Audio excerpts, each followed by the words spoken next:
Salama daholo ho an'ny namana rehetra izay mikasika na hoe tia asa en ligne amin'ny sehatra ny web.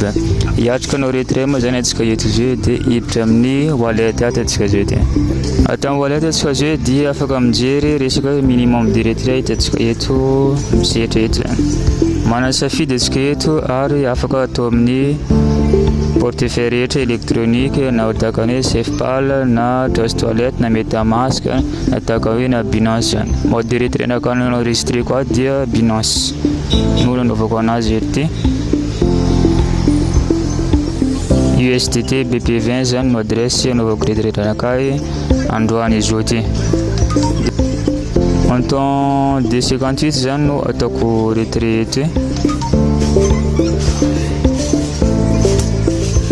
Eto mazava azy dia misy frais de retrait araka ny volazy dia misy 0,5 USDT ny retrait. Zany le frais de transaction dia le vola tonga aminakay dia araka hoe vous recevez 2,07 USDT zany eto. Dia tonga dia efa hiatrika avy hatrany amin'ny resaka retrait tsika dia jerentsika avy hatrany le izy.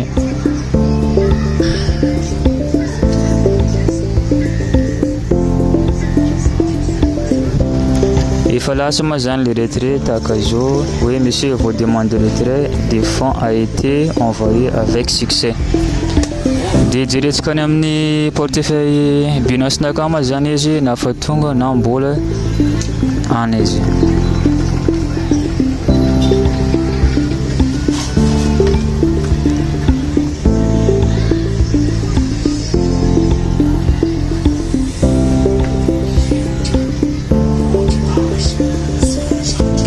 Mazava azy loatra hoe mbola tsisy afisaziny USDT BP20 na USDT tafiditra aloha eto fa miampy kelikely atsika hijerevana le résultat de retrait avy amin'ny le web. Jerevantsika eto amin'izay moa zany le fandehan'le retrait dia irahantsika mahita zany fa tonga zany le retrait izay natao tamin'ny Binance zany.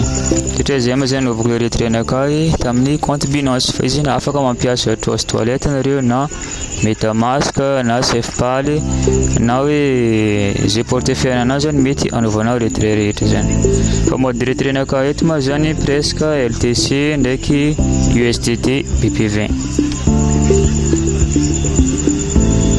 Ajo nahitantsika hoe minimum de retrait mikasiky le aty zany.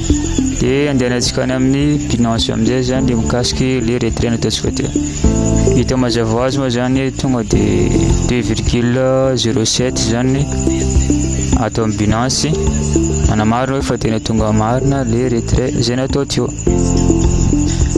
Dia kazadina zany le miabony amin'ny page na hoe manao like tahaka karaha zany. Manova inscription amin'ny lien zay hitantsika eto ambany na publication kary ao no hitantsika izay zavatra tokony tasy izay atao.